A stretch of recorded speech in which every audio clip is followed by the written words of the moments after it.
ሚስተር የማያውቁት ትራምፕ በአሁኑ ሰዓት ለምን ከኢራን ጋር እንደሚፋለሙ ቅጩን ተናግረዋል። ትራምፕ እቅድ ሳይዝ ነው ወደዚህ ጦርነት የገባ የሚሉ ሰዎች ሞኞች ናቸው። እኔ የማደርገውን አውቃለሁ በማለት ሚስጥሩን አደባባይ ላይ አስጥተውታል። ነገሩ ጉድ ሳይሰማ መስከረም አይጠባም እንደሚባለው እየሆነ ነው።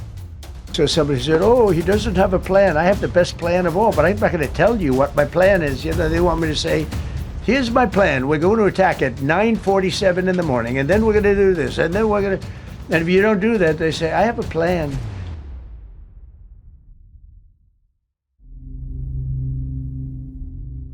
ትራምፕ በጽሁፍም በቃለ ምልልስም በይፋ ንግግርም ደጋግመው የሰዓት ገደብ እያስቀመጡ ኢራን ሆርሙዝን እንድትከፍት አስፈራርተዋል።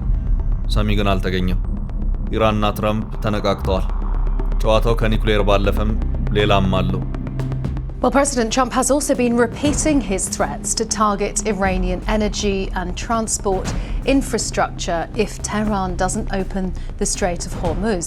President Donald Trump says the U.S. will, quote, obliterate Iran's power plants if it doesn't open the Strait of Hormuz within 48 hours.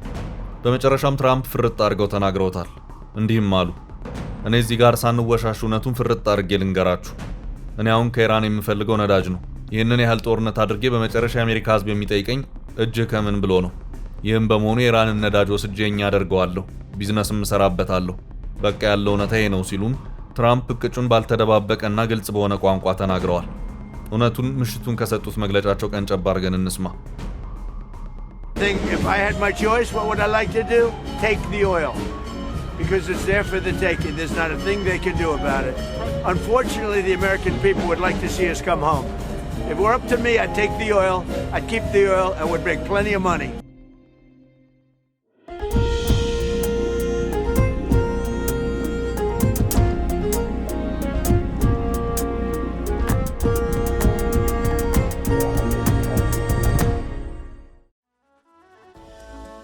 ትራምፕ በምሽቱ ከጋዜጠኞች ጋር በነበራቸው ለዚህ ጦርነት ምክንያት ናቸው እየተባሉ የሚጠቀሱ በርካታ እርሶም ጭምር የሚታሙባቸው ጉዳዮች አሉ የሚል ይዘት ያለው ጥያቄም ከጋዜጠኞች ተወርውሮላቸው ነበር።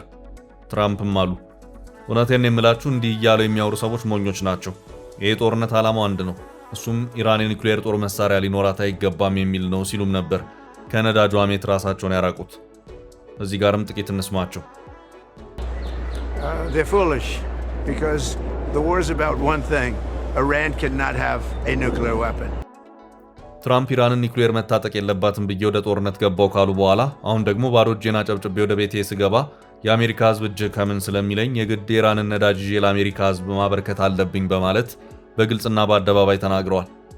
ትራምፕ በዚሁ የትላንቱ መግለጫቸው የሰውየው ወደዚህ ጦርነት ዘው ብሎ የገባው እንዲሁ ሳያስብበት ነው፣ የመግቢያና የመውጫ እቅድ እንኳን የለውም፣ ለዚያም ነው አሁን ማጣፊያው አጥሮት አንድ ጊዜ ድልድይ ሌላ ጊዜ መብራት መሰረተ ልማትን አውድማለሁ የሚለው ይሉኛል ያሉት ትራምፕ ወገኖች አይምሰላችሁ፣ እኔ እቅድ አለኝ።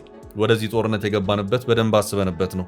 እቅዴ እንዲህ ነው እያልኩ ሰዓቱን ጭምር እየጠቀስኩ እንድነግራችሁ አትጠብቁ።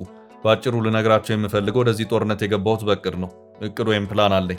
እቅዴን ደግሞ እንዲህና እንዲያ እያልኩ መናገር የማይጠበቅብኝም ሲሉም ነበር ትራምፕ የተናገሩት። ይቺንም ከአንደበታቸው እንስማ።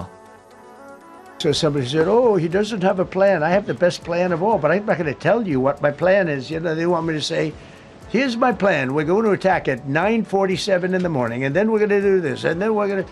And if you don't do that, they say, "I have a plan." አሜሪካ በዓለማችን ከፍተኛ የነዳጅ ሀብት ካላቸው ሀገራት በቀደምትነት የምትመደብ ቢሆንም ትራምፕ ግን የነዳጅ ወይም ኦይል ጉዳይ የሚሆንላቸው መሪ አይደሉም። ሲነሱም ሲቀመጡም ነዳጅ ወይም ኦይል ማለት ደስ የሚላቸው መሪ ናቸው። Take the oil. Keep the oil. Drill, baby, drill. ትራምፕ የኢራንን አገዛዝ እገረስሳለሁ፣ የኢራንንም ነዳጅ ወስዳለሁ ብለዋል። ግን ደግሞ የኢራን አመራሮቹ አንድ ባንድ በዚህ ጦርነት ቢለቀሙም ከስር የሚተኩት የሀገሪቱ ባለስልጣናት ትራምፕ በሚጠይቁት ደረጃ ለድርድር እንኳን ዝግጁ የሆኑበት ሁኔታ አልታየም። ሌላው ቀርቶ የኢራን ባለስልጣናት የሆርሙዝን ወሽመጥ እንኳን የመክፈት አንዳች አይነት የማመንታት ሁኔታ እንኳን እየታየባቸው አይደለም። ኢራናውያንና ትራምፕ በሚገባ ካብ ለካብ ተያይተዋል። ትራምፕ አሁን ከኢራን ምን እየፈለጉ እንደሆነ በአደባባይ ቅጩን ተናግረዋል። ኢራናውያንም ሞታችንን ነዳጃችን ላይ አድርገው ብለው ሆርሙዝ ላይ እንደመሸጉ ነው። የሚገርመውም ያ ሁሉ ኢራናዊ መሪ እየታደነ አልቆ ከቀደሙት መሪዎች አቋሙን ፈቀቅ ሳያደርግ ተተኪውን መሪ ባለበት የመቀጠሉ ጉዳይ ነው። አሁን የጨዋታው ማጠንጠኛ ሆርሙዝ ሰርጦናለች። ሁሉም ሆርሙዝ እያለ ነው። ኢራንም ሆርሙዝን ከፈትኩ ማለት ትራምፕ የጦርነቱን ድል አወጁብኝ ማለት ነው በማለት ጠርቅማ እንደያዘች ትገኛለች። ሆርሙዝ ያለችበት አቀማመጥ ለኢራን እጅግ ወሳኝነት ያለው ወታደራዊ ስትራቴጂካዊ ጠቀሜታን እንድትሰጥ አድርጓታል። ተፈጥሮ አዳልቶ የሰጣት ሀብት ነው። በእንስሳት ዓለም ውስጥ አንበሳና ነብር ከነሱ በላይ ገዘፉ እንስሳትን ጉሮሮ አንቀው በቀላሉ እንደሚገሉት ሁሉ ሆርሙዝም የዓለማችን የነዳጅ ጉሮሮ በመሆኗ ኢራንም ይቺ ነው የዓለማችንን ጉሮሮ አንቃ ጨዋታውን ከኒኩሌር ወደ ሆርሙዝ ክፈች አትክፈች ቀይረዋለች። የፐርሺያ ሰላጤና የኦማን ሰላጤ ወይም ፐርሺያን ገልፍና ገልፍ ኦፍ ኦማን የሚባሉት ሁለት የባህር ክፍሎች አሉ። እነዚህን የባህር ክፍሎች እጅግ ጠባብ በሆነ መተላለፊያ ለሁለት የሚከፍለው ሆርሙዝ ሰርጥ ወይም የሆርሙዝ መተላለፊያ ነው። የፐርሺያን ገልፍ አብቅቶ ገልፍ ኦፍ ኦማን የባህር ክፍል የሚጀምረው የቺኑ አወዛጋቢዋን የሆርሙዝ ሰርጥን ሲያልፉ ነው። ሁለቱ የውሃ ክፍሎች አንድ ነጥብ ላይ በእጅጉ ይጠባሉ።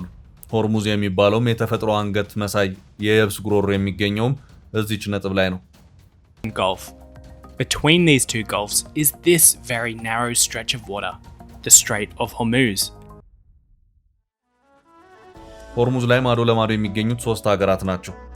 ከማዶ ኢራን፣ በተቃራኒ አቅጣጫ ደግሞ የተባበሩት አረብ ኤምሬትና ኦማን ናቸው። ኢራን ከቀጠናው ሀገራት በላይ የቆዳ ስፋቷ በእጅጉ ሰፊ ሀገር ስለሆነች የገልፍ ኦፍ ኦማንን፣ ሆርሙዝን እንደዚሁም ገልፍ ኦፍ ኦማንን የባህር ክልሎች፣ የባህር ዳርቻዎች ጠቅልላ ትይዛለች።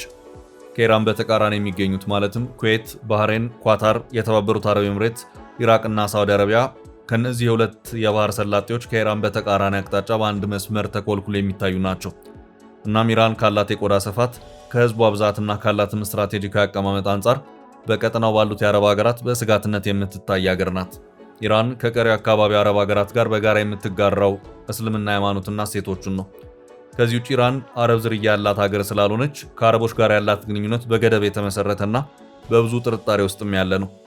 በኢራን እንደ አውሮፓውያን አቆጣጠር በ1979 የፈነዳውን እስላማዊ አብዮት ተከትሎ ኢራን ከአሜሪካ፣ እስራኤልና ከቀሪው የምዕራቡ ዓለም ጋር ስትለያይ አረቦች በተለይ አሜሪካን የጦር ሰፈር በስፋት ማስተናገዳቸውና ከምዕራቡ ዓለም ጋር ያላቸውን የኢኮኖሚ ትስስር እስከ ጦር መሳሪያ ሸመታና ወታደራዊ ትብብር ድረስ ማዝለቃቸው ለኢራን ከባድ ራስ ምታት ነበር።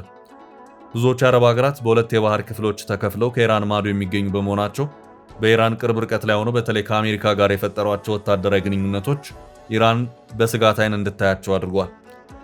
የእስራኤል ጉዳይ ሲጨመርበት ደግሞ ነገሩን የበለጠ አባብሶ አጦዘው። እስራኤል የዛሬ 78 ዓመት አካባቢ ዳግም እንደ ሀገር ቆማ ስትመሰረት ሁሉም የአረብ ሀገራት ተቃውመዋል። ይህ አካባቢ አረብ ምድር ነው፣ ጽዮናዊት ሀገር መመስረት የለባትም በማለት በጽናት ከመቃወም ባለፈ በተለያዩ ጊዜያት ነፍጥ አንስተው ከእስራኤል ጋር ደም ተቃብተዋል። ይህም በመሆኑ በርካታ የአካባቢ አረብ ሀገራት ለእስራኤል ሀገራዊ ዕውቅናን አንሰጥም በማለት አድመው ቆይተዋል። ራሷን ጨምሮ የአረቦችን በጦርነት መሸነፍ ተከትሎ ከአረቦች ለመጀመሪያ ጊዜ ለእስራኤል ሀገራዊ ዕውቅናን የሰጠችው አረባዊት ሀገር ግብጽ ናት። ይህ የሆነው እንደ አውሮፓውያን አቆጣጠር በ1979 በአሜሪካ ካምፕ ዴቪድ በተደረገው የግብጽና እስራኤል የእርቅ ስምምነት ነው። ግብጽ ከቀሪው የአረብ ክፍል ተነጥላ ለእስራኤል ሀገራዊ ዕውቅናን በመስጠቷም አረቦች ተባብረው አገለሏት። እንደውም ይባስ ብለው በእሷ ጥረት ከተመሰረተው የአረብ ሊግ ሳይቀር አባረሯት። The Arab League, for example, viewed Egypt's recognition of Israel's right to exist as a betrayal. Consequently, Egypt suffered the harsh penalty of suspension from the League for a decade, only regaining full membership in 1989. በዚህ መልኩ እስራኤልን ማየት አንፈልግም የሚለው የአረቦች የከረረ አቋም ለዓመታት ከቀጠለ በኋላ በመጨረሻም ትራምፕ በመጀመሪያው የስልጣን ዘመናቸው እነዚሁ ለዓመታት ከእስራኤል ጋር በጠላትነት የሚተያዩት የአረብ ሀገራት ከእስራኤል ጋር ዲፕሎማሲያዊ ግንኙነቶችን እንዲመሰርቱ አደረጉ። ይህ ትራምፕ ያዘጋጁ ሰነድ አብርሃም አኮርድስ በሚል የሚጠራ ነው። ይህ በትራምፕ የተዘጋጀውን ሰነድ ለመጀመሪያ ጊዜ የተፈረመው የዛሬ 6 ዓመት ማለትም እንደ አውሮፓውያን አቆጣጠር በ2020 ነው። 15th, 2020 was a historic day for peace. President Donald J. Trump brokered the signing of 2 peace agreements between Israel and Arab states. እስራኤልን እንደ ሀገር እናውቃለን፣ ከእሷም ጋር ዲፕሎማሲያዊ ግንኙነቶችን እንመሰርታለን በማለት በጊዜው በዚሁ የአብርሃም አኮርድ ሰነድ ላይ ፊርማቸውን ያኖሩት ሁለት ሀገራት ነበሩ። እነሱም የተባበሩት አረብ ኤምሬትና ባህሬን ነበሩ። The United Arab Emirates and the Minister of the Foreign Affairs of the Kingdom of Bahrain will now sign the Abraham Accords. በዚህ መልኩ ሌሎች ሀገራትም የቀደመውን የከረረ አቋማቸውን ቀሪ እያደረጉ ለእስራኤል ሀገራዊ ዕውቅናን እየሰጡ ሄዱ። ሳውዲ አረቢያ ምን ሲደረግ አሻፈረኛለች። ትራምፕ የአብርሃም አኮርድ ሰነድ እንዲዘጋጅ ያደረጉት በመጀመሪያ የስልጣን ዘመናቸው ሲሆን በኋላ ላይ አሁን ተመልሶ ወደ ስልጣን እንደመጡም በተለይ ሳውዲ በአብርሃም አኮርድ ሰነድ መሰረት ለእስራኤል ሀገራዊ ዕውቅናን ሰጥታ ሀገራዊ ግንኙነትን እንድትመሰርት ከባድ ጫናን ሲያሳድሩም ነበር። በዚህም ከ4 ወራት በፊት የሳውዲ ልዑል አልጋ ወራሽ መሐመድ ቢን ሰልማን ወደ ዋሽንግተን ባመራበት ወቅት ከጋዜጠኞች ጋር በነበረው ቆይታም አንዳንድ ከፍልስጤም ጋር የተያዙ ጉዳዮች የሚስተካከሉ ከሆነ እኛም የአብርሃም አኮርድ ስምምነት አካል መሆን እንፈልጋለን ሲል ተደምጧል። እናድምጠው። The US and Syria. And will you visit Damascus? Are you from Syria? No, but Where are you from? I'm from Palestine. እናም ነገሩን ወደ ኢራን ስንመልሰው አረቦች ትራምፕ ባዘጋጁት የአብርሃም አኮርድ ስምምነት መሰረት ለእስራኤል ሀገራዊ እውቅናን እየሰጡ ከእስራኤል ጋር ግንኙነቶችን መመስረታቸው ከአረቦች ጋር የነበራት በጥርጣሬ መታየት አካሄድ የበለጠ እየሰፋ እንዲሄድ አደረገው። እናም እነዚህ ሁሉ ተደማምረው እስራኤልና አሜሪካ በጋራ ሆነው ጦርነት ሲከፍቱባት እሷን በምላሹ አረቦችን አልማረችም። ጦርነቱ ከፈነዳበት ዕለት ጀምሮ ኢራን ከሳውዲ እስከ ኩዌት እንደዚሁም ከባህሬን እስከ ተባበሩት አረብ ኤምሬትስ ያሉትን ሀገራት በሚሳኤሎችና ድሮኖች እየቀጠቀጠች ትገኛለች። Saudi Arabia has condemned the Iranian attacks on the United Arab Emirates, Bahrain, Qatar, Kuwait and Jordan. ኢራን አረቦችን ነጋጠባ በሚሳኤሎችና ድሮኖች ከማጣደፍ ባለፈም ነዳጃቸውን አውጥተው ለዓለም ገበያ እንዳያቀርቡ የሆርሙዝ ሰርጥን ጥርቅም አድርጋ ዘግታለች። እኔ ነኝ ያለ ይምጣና ይክፈተውን ብላለች። ኢራን ገና ትራምፕ እንመታሻለን ብለው ሲፎክሩ ጫፌን ብትነኩኝ ሆርሙዝን ጥርቅም አድርጌ እንደምዘጋው ላሳውቃችሁ ወዳለው ስትል ምላሽ የሰጠችበት አጋጣሚ ነበር። ያን ጊዜ ግን ጆሮ ሰጥቶና ልብ ብሎ የሰማ ሰው አልነበረም። ጦርነቱ ፈነዳ። ጥቂት ቀናት እንደተቆጠሩም ኢራን እንደዛተችው አደረገች። የሆርሙዝ መዘጋት የዓለምን የነዳጅ ግብይት አዛባ። በርካታ የዓለማችን ሀገራትም ሳይወዱ በግዳቸው የአሜሪካን የእስራኤልንና የኢራንን ጦርነት ስሜት ማጋራት ግድ አላቸው። ለዚህ ደግሞ ምክንያቱ የሆርሙዝ በኢራን መዘጋት የነዳጅን የግብይት ፍሰት ቀጥ ያደረገው መሆኑ ነው። ትራምፕ ተዋግተን እናስከፍታለን ብለው ነበር፣ አልሆነም። ኑ አብረን ተዋግተን ሆርሙዝን እናስከፍት በማለትም ከቻይና እስከ አውሮፓ ላሉ ሀገራት ብሎም ለኔቶም ጭምር ይፋዊ ጥያቄን አቅርበው ነበር። የሚሰማቸው ጠፋ። ትራምፕ በመጨረሻው ሆርሙዝን ለማስከፈት ዘየድኩት ያሉት መላ ቀነ ገደብን እየሰጡ ኢራንን ሆርሙዝን እስከዚህ ቀን ካልከፈትሽ አለቀልሽ እያሉ ማስፈራራት ነው። ማስፈራሪያ ተደርጎ የተያዘው ደግሞ ኢራንን ሆርሙዝን የማትከፍት ከሆነ የኤሌክትሪክ ኃይል ማመንጫዎቿን ጨምሮ ድልድዮቿ ሙሉ በሙሉ በአንድ የሚወርሙ መሆኑን በማመልከት ነው። ኢራን ምንም በሉ ምን አልከፍተውም እንዳለች ትገኛለች። ለሁለት ጊዜያት ያህል ጠንቅቀን እናወድምሻለን። የዛቻ የሰዓትና የቀናት ገደባቸውን ያራዘሙት ፕሬዝዳንት ዶናልድ ትራምፕ በትላንትናው ዕለትም ብቅ ብለው አሁን የሚራዘም ነገር የለውም፣ እስከ ረቡዕ ሌሊት ድረስ ኢራን ሆርሙዝን ካልከፈተች አበቃላት፣ ባይሆን ደስ ይለን ነበር ሲሉም ትራምፕ ተናግረዋል። Well, President Trump has also been repeating his threats to target Iranian energy and transport infrastructure if Tehran doesn't open the Strait.